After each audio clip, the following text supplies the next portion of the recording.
हिंदी की साहित्यिक कहानियों के चैनल में आपका स्वागत है। आज सुनिए हिंदी साहित्य की अग्रगण्य और वरिष्ठ लेखिका उर्मिला श्रीश जी की लिखी हुई कहानी खिड़की। तो आरंभ करते हैं कहानी खिड़की। मम्मी क्या कर रही हो? कुछ नहीं, अभी हम लोग मंदिर जा रहे हैं, वहाँ से लौटकर बाजार जाएंगे। थोड़ा खाने पीने का सामान बनवाना है। तुम बताओ कैसे फ़ोन किया था? सब ठीक है? बाद में बात करते हैं। ठीक है। उन्होंने भारी मन से फ़ोन रख दिया। मम्मी से बात करके पता चलता है उनके पूरे परिवार में क्या चल रहा है, वे क्या बना रही हैं, कौन आ जा रहा है, लेकिन मम्मी ने ये सब जानने का मौका ही नहीं दिया। हाँ भाई साहब, आप कैसे हैं? कहाँ पर हैं? बताओ क्या बात है, कोई ख़ास बात? एक मीटिंग में जा रहा हूँ, 2-3 घंटे लग जाएंगे। वहीं से एक डिनर पार्टी में जाना है, कल बात करते हैं। कल? हाँ ठीक है। हमने तो यूं ही फ़ोन लगा दिया था, सोचा बहुत दिनों से बात नहीं हुई है, कुछ खास नहीं है, उन्होंने ठंडी आवाज़ में कहा। बातें तो बहुत करनी थी उन्हें, पर बात करने वाला तो हो। हेलो। हाँ मैं बोल रही हूँ, क्या आवाज़ सुनाई दे रही है? हाँ, क्या कर रही हो? कुछ नहीं, अभी अभी कॉलेज से लौटी हूँ। आपसे बात करने का मन कर रहा था। मन तो मेरा भी करता है, पर क्या करें, समय ही नहीं मिलता है। हाथ मशीन की तरह चलते हैं और दिमाग हवा की तरह। लगता है ज़िंदगी भागी जा रही है या हम लोग पीछे रह गए हैं। चल यार, कल बात करते हैं, अभी तो बहुत काम करने हैं, थक भी गई हूँ। कॉलेज से लौटकर तो लगता है कि फ़ोन बंद करूँ और सो जाऊँ। लंबी गहरी नींद, कोई न जगाए, पर लोग मानते कहाँ हैं। ओके, रखती हूँ। क्षणों तक मोबाइल को यूं ही पकड़े रहीं। उधर से लाइन नहीं कटी थी। सुनाई दिया, कितनी फालतू औरत है, जब देखो तब फ़ोन लगाती रहती है। सोचती भी नहीं कि सामने वाला बात भी करना चाहता है या नहीं। पर उनके उत्साह में कोई कमी नहीं आई। अब किसको लगाऊं, किससे बात करूं, किससे? क्या इतने बड़े समाज में, रिश्तेदारों में, मित्रों में कोई भी ऐसा व्यक्ति नहीं है जिससे बात की जा सके, जो कहे कि इतनी भी क्या जल्दी है, अभी तो ढेरों बात करनी है। गुड़िया कैसी हो रानी? यकायक उंगली दब गई गुड़िया के नंबर पर। दीदी गाड़ी चला रहे हैं। लाइन कट, आवाज़ बंद, सन्नाटा सा छा गया। एकाएक ये क्या? बड़ी बदतमीज़ है, एक बार भी नहीं पूछा कि हमने फ़ोन क्यों किया। कोई ज़रूरी बात तो नहीं है, इतना तो पूछ सकती थी। मन गुस्से और शिकायतों से भर उठा। जब जिसका जी चाहता था उससे तब बात करते थे। कभी नहीं सोचना था कि रात है या दिन है, हम बात करना भी चाहते हैं या नहीं। पर अब देखो, सबका अपना समय है, मूड है। थोड़ी देर बाद ही उन्होंने फिर फ़ोन लगाया। और भाभी क्या हाल हैं? आज कैसे फ़ोन कर लिया? आपसे बात करने का मन कर रहा था। हमारी किटी पार्टी चल रही है, सब लोग आए हुए हैं। एक जोर का ठहाका, समवेत ठहाका सुनाई दिया। महिलाओं की ऐसी मिली जुली खनकती गूंजती शरारती हंसी उन्होंने पहली बार सुनी थी। Okay bye. बाय कहते हुए उनकी आवाज़ ठंडी और कुछ कुछ उदास सी हो गई। उपेक्षा और अपमान का हल्का सा बोध भी कांटे की तरह चुभा। इसीलिए तो वो यानी भाभी कभी फ़ोन नहीं लगाती, उन्हें ज़रूरत ही नहीं है। उनका अपना अलग अलमस्त रंगीन संसार है, मस्ती करने का, जीने का अपना अंदाज़ है। स्वयं को प्रदर्शित करके प्रशंसा पाने की और प्रदर्शन देखने की कला में माहिर हैं वे। तुम्हें किसने रोका? वो स्वयं से प्रश्न करने लगी। तुम भी किटी पार्टी कर सकती हो, बाजार जा सकती हो, मेला, नाटक, पिक्चर, डांस और कला प्रदर्शनी देख सकती हो, कविता, कहानी, गीत, संगीत सुन सकती हो। ये शहर भरा पड़ा है दुनिया भर की चीज़ों से, कलाकृतियों से, समारोहों और सभाओं से। जाओ और अपने आप को शामिल कर लो। सारा खालीपन, तमाम उदासी, चारों तरफ से घेरता अकेलापन सब दूर हो जाएगा। अजीब बात है ना, सब कुछ होते हुए भी अपना कुछ नहीं, अपना कहीं कोई नहीं। अपने और पराये होने का विचार ही क्यों आता है? स्व को धीरे धीरे विसर्जित करना ही होगा, तभी तुम सबके बीच जा सकती हो, सबको अपना बना सकती हो। अब समझ में आया, जिन धर्म गुरुओं, भागवत कथा कहने वालों, राम कथा या कृष्ण कथा कहने वालों की वो खिल्ली उड़ाया करती थी, उनका महत्व क्या है। क्यों वो तमाम लोग, वो रंग बिरंगी अभिभूत सी दिखने वाली या भजनों के साथ नाचती गाती भीड़ स्वयं को खो देती होगी, लीन हो जाती होगी, वरना घर में बंद होकर तो आदमी पागल हो जाएगा। उन्होंने बहुत कुछ करके देख लिया, उनका तो मन ही नहीं लगता। न किसी सभा सत्संग में, न किसी हाट बाजार में घूमकर, न कोई कथा कहानी सुनकर, न कोई पुस्तक पढ़कर, न कुछ बनाकर। हर कहीं अधूरा अधूरा सा लगता है। क्या यही अधूरापन, खालीपन मनुष्य को अंदर से आकुल व्याकुल किए रहता है? तमाम अनुसंधान, तमाम खोजें क्या इसी अधूरेपन की परिणाम हैं? या जो लोग निकल जाते हैं घर गृहस्थी के दायरे से, वो जानते हैं कि पहले से ही अपने लिए एक बड़ी दुनिया बसा लो, जिसमें स्वयं के बारे में सोचने विचारने का समय ही न मिले। अभी क्या बजा है? 7। वहाँ सुबह हो गई होगी। विनीता को फ़ोन लगाते हैं। न्यूयॉर्क की सुबह अपने खूबसूरत घर को दिखाती। बेबी ज़रूर बात करेगी, लंबी बातें, दुनिया भर की बातें। उसकी खिलखिलाती हंसी कब से नहीं सुनी है। विनीता, क्या हाल चाल हैं? कैसी हो? तुम बिज़ी रहती हो तो सोचा हम ही बात कर लेते हैं। बस अभी सोकर उठे हैं। दोनों बच्चों को तैयार करना है स्कूल के लिए। आप कैसी हैं? हेल्थ कैसी है? दीदी बाद में बात करें। बाद में? बाद में कब? ऐसा कौन सा काम आन पड़ा है जो 2 मिनट बात करने के लिए समय नहीं है? हम भी तो बच्चों को तैयार करते थे, स्कूल लेने छोड़ने जाते थे, पढ़ाते थे, फिर भी हमारे पास समय रहता था बात करने का, सबके पास आने जाने का। कोई भी मौका होता था हम सबसे पहले पहुंचते थे। मोबाइल उनके हाथ में था। हथेली में नमी उतर आई थी और आंखों में आंसू।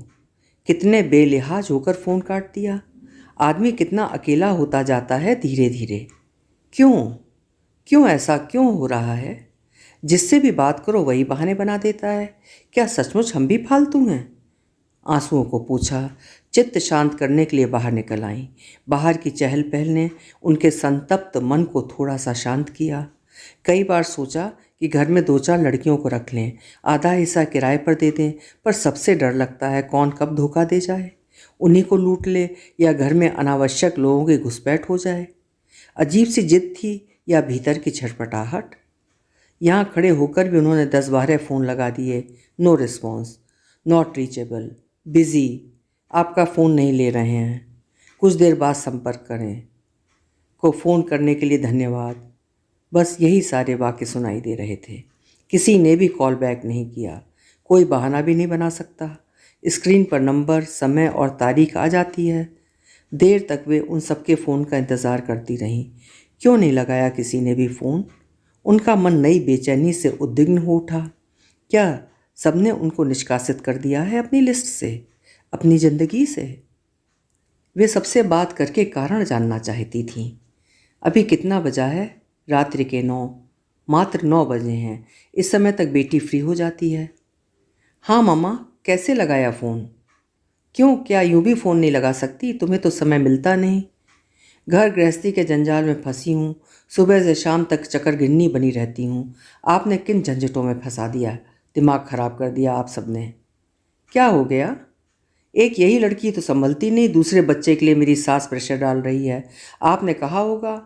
हाँ हाँ जानती हूँ, कभी कोई अच्छी बात भी किया करो। हमेशा टेंशन में क्यों रहती हो? बच्चे पालना, उनको पढ़ाना सब माँओं की जिम्मेदारी होती है। मैं आपकी तरह फ्री थोड़ी हूँ ना, 100 काम रहते हैं। आपके पास तो 4-4 बाइयाँ आती हैं, माली है, धोबी है, यहाँ ये सब नहीं मिलते। ओफ, मैं भी क्या घरेलू किस्म की बातों में फंस गई हूँ। अभी फ़ोन रखती हूँ, बाद में कॉल करती हूँ। बेटी का भन्नाता चीखता स्वर उनके कानों में होता हुआ मन में जा घुसा, तीर की तरह छन्न। ऐसी क्या मुसीबत आ गई? एक बच्ची को नहीं पाल सकती? पैसों की कमी नहीं है, मुझे तो एक एक पैसे का हिसाब रखना पड़ता था। उन्हीं पैसों में घर परिवार, रिश्तेदारी, पढ़ाई लिखाई सब कुछ करना पड़ता था। उन्होंने दोनों बच्चों को इंजीनियर बनाया है। पति के ट्रांसफ़र होते रहते थे, पर कभी अकेले होने का रोना भी नहीं रोया था। इन लोगों से तो बात करना ही बेकार है। लेकिन जैसे जैसे मन शांत होता जा रहा था, उनका क्षोभ भी कम होता जा रहा था। मन ममत्व और करुणा से भर उठा। बेचारी अकेली परेशान हो जाती होगी, तभी तो ऐसे बोल रही थी। क्या हम चले जाएं कुछ दिनों के लिए? उसको सहारा मिल जाएगा। 1 बार, 2 बार, शायद 8वीं बार कॉल लगाने पर उसने जवाब दिया। क्या बात है मम्मा, इतने कॉल क्यों लगा रही हो? आपको नहीं लगता कि आपके बार बार कॉल करने से मुझे कितनी परेशानी होती है? आप समय फिक्स कर लो, कभी भी फ़ोन मत लगाया करो। मैं तो सोच रही थी। क्या सोच रही थी? क्या वहाँ बैठकर आप हमारी प्रॉब्लम सॉल्व कर दोगी? नहीं ना। फिर क्यों चिंताओं का पहाड़ अपने कंधे पर लिए रहती हो? कल बैठकर सबसे डिस्कस करोगी हमारे बारे में। आप तो रहने दो। फ़ोन बंद, आवाज़ बंद। झरझर बहते आंसू होठों पर, गालों पर, गर्दन पर, साड़ी के पल्लू में सोखते जा रहे थे। ऐसा क्या गुनाह कर दिया? क्या कह दिया मैंने? मेरे फ़ोन लगाने से उसे परेशानी होती है? मेरे फ़ोन से, मेरे फ़ोन से। सोचती रहीं, नंबर देखती रहीं कि बेटे से बात करूं या नहीं। क्या पता वो भी ऐसी कोई बात ना कह दे, या हो सकता है ठीक से बात कर ले। उनकी उंगली अभ्यस्त हो गई है नंबर ढूंढने और डायल करने की। क्या बात है मम्मा, तबीयत तो ठीक है? अरे थोड़ा घूमा फिरा करो, शॉपिंग पर जाया करो। हम लोग पिक्चर देखने आए हैं। माँ, कल बात करें? पता नहीं क्यों उनके मुंह से एक शब्द ना निकला। चुप से स्क्रीन पर आई बेटे की फ़ोटो देखती रहीं क्षणों तक। कुर्सी पर निढाल हो गईं। टीवी ऑन किया। वही समाचार, वही आवाज़ें, वही तर्क वितर्क करते चेहरे, सच झूठ को थोपती नेताओं की आवाज़ें, बातें। उन्होंने चैनल बदला। नहीं, कुछ ठीक नहीं लग रहा है। कोई प्रवचन, कोई कथा, कोई भजन, कोई गाने, कोई शॉपिंग, कोई जानवर, कोई विज्ञान गाथा, कोई कार्टून। कुछ भी तो नहीं जम रहा है। रिमोट पर चलती उंगली जैसे पागल हो गई थी।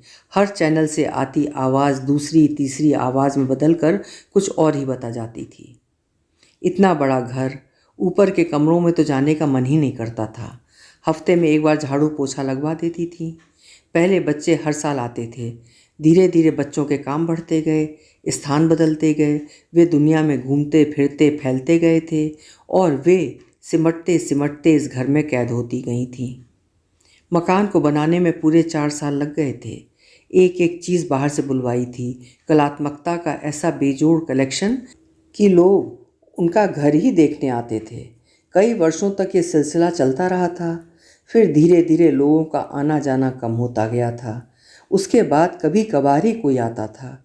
गाहे बगाहे जन्मदिन पर या किसी धार्मिक आयोजन पर ही कोई औपचारिकता निभाने आता था। उन्होंने तय कर लिया था कि वर्ष में 2-4 आयोजन कर लिया करेंगी ताकि घर का सन्नाटा टूटता रहे। ये सूनापन क्यों? ये पर निर्भरता क्यों? ये दूसरों से सुख चाहने, खुश होने की अपेक्षा ही क्यों? अपने भीतर के खालीपन को दूसरों की बातों से भरने का लोभ क्यों? अपने समय को दूसरों के समय से काटने की बेचैनी क्यों? अपने जीवन को दूसरों के जीवन से जोड़ने की इच्छा क्यों? वे स्वयं को उलाहना देती। दुनिया तुम्हारी तरह अकेली नहीं है। संसार तुम्हारे मन की तरह बेरंग नहीं है। सब जगह सब कुछ है। रंग, बहार, खुशी, खिलखिलाहट, नृत्य, संगीत, हंसी ठिठोली, मुस्कुराहट, चहल पहल। तुम्हारे भीतर पसरे अवसाद ने तुम्हें सुस्त और विरक्त बना दिया है। इस खोल से बाहर आना होगा। यही वक्त है निर्णय लेने का। यही वक्त है सबसे दूर जाने का। यही वक्त है अपने लिए अपने मन मुताबिक जीवन जीने का। यही वक्त है एक दूसरी दुनिया में जाने का। जीवन खिड़की की तरह है। खोल दोगी तो हवा, धूप, आवाज़ें सब आएँ। बंद कर दोगी तो घुटन होगी, अंधेरा होगा, खामोशी होगी। याद आया, दूर रिश्ते के ताऊजी भी जिंदा हैं। बीच में बीमार हो गए थे। उन्हें अस्पताल में रखा गया था। घर वाले परेशान हो चुके थे। एक आध बार जब वो मिलने गई थी और जल्द लौटने लगी थी तब उन्होंने कितने दैन्य भाव से पुकारा था, बेटा एक बात तो सुनती जाओ, तुम्हें हमेशा जाने की जल्दी रहती है। कल आओगी? 2-4 मिनट हमारे पास ही बैठ लिया करो। आदमी का चेहरा देखने के लिए तरस जाते हैं। तब भी वो रुक नहीं सकी थी, लेकिन घर से बाहर निकलते ही ताऊजी की तड़प भरी आवाज़ उनका पीछा करती रही थी। एक तीव्र वेग उनके भीतर उठा था, उमड़ा था रुलाई का, आत्मग्लानि का, अपनी तरफ से दी जा रही उपेक्षा का। उनकी वो थकी विषाद भरी आवाज़ हृदय पर थपेड़े मारती रही थी। वो दूसरे दिन गई थी, ताऊजी को गले लगा लिया था। कोई हमारे पास बैठता ही नहीं है। तब उनकी शिकायत कितनी झल्लाहट पैदा करती थी। हम आ गए ना आपके पास बैठने के लिए। लेकिन वो बैठना भी क्या बैठना था, 50 काम याद आ गए थे। लगातार फ़ोन पर बातें करती रही थीं। ताऊ जी उनका चेहरा देखते रहे थे कि कब वे फुर्सत पाएं और वे अपनी बात सुनाएं। सुबह उठते ही उन्होंने फ़ोन लगाया। भैया, ताऊ जी से कब मिल सकते हैं? कभी भी। ठीक है। दूसरी सुबह का उत्साह भरा स्वागत। जल्द जल्द तैयार हुई, कुछ फल और नमकीन रखे। ताऊ जी के पास शीघ्र पहुंचना चाहती हैं। ये समय, ये मौका खाली नहीं जाना चाहिए। सचमुच ताऊ जी से मिलकर उन्हें बहुत अच्छा लगा। उनकी आंखें छलछला आईं, चेहरा खुशी से दीप्त हो उठा। ताऊ जी के समान कई और लोग भी थे, बूढ़े, बीमार, थके, शिकायत करते हुए, अपनों की राह देखते हुए। फुर्सत मिल गई। पहला ही वाक्य विष बुझे तीर की तरह निकला और सन्न से हृदय में घुस गया। पर इस बार उन्होंने बुरा नहीं माना। आप कैसे हैं? मरने की बाट जो रहे हैं, मौत भी नहीं आती। पता नहीं कितना कष्ट उठाना पड़ेगा। अभी तो आप अच्छे खासे हैं। कोई नहीं आता, सबने छोड़ दिया, यहाँ पटक दिया। यही दिन देखने बचे थे। किसी ने नहीं छोड़ा, हम आया करेंगे।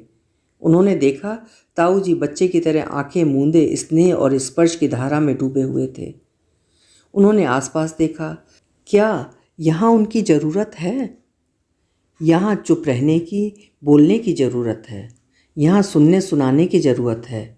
या सबसे बोलने बतियाने के लिए खिड़की खोलनी होगी, परायेपन की, संकोच की, अजनबी होने की। धीरे धीरे उनका सभी से परिचय हो गया। बातचीत होने लगी, गप्पे लगने लगी, ठहाके गूंजने लगे। आने वाले दिनों में उनके पास 1 मिनट का भी समय नहीं था। ताऊ जी और उनके साथी मित्रों को वास्तव में उनकी बहुत ज़रूरत थी। पर उन्हें अब इस सच्चाई को स्वीकारने में जरा भी संकोच नहीं हो रहा था कि ताऊ जी को नहीं, उनको ताऊ जी की ज़रूरत है। अभी आप सुन रहे थे जीवन के सच को बयां करती हुई उर्मिला शिरीष जी की कहानी खिड़की। उम्मीद है कहानी ने आपके दिल को ज़रूर छुआ होगा। कल मिलेंगे फिर किसी उम्दा कहानी के साथ। आपका समय शुभ हो।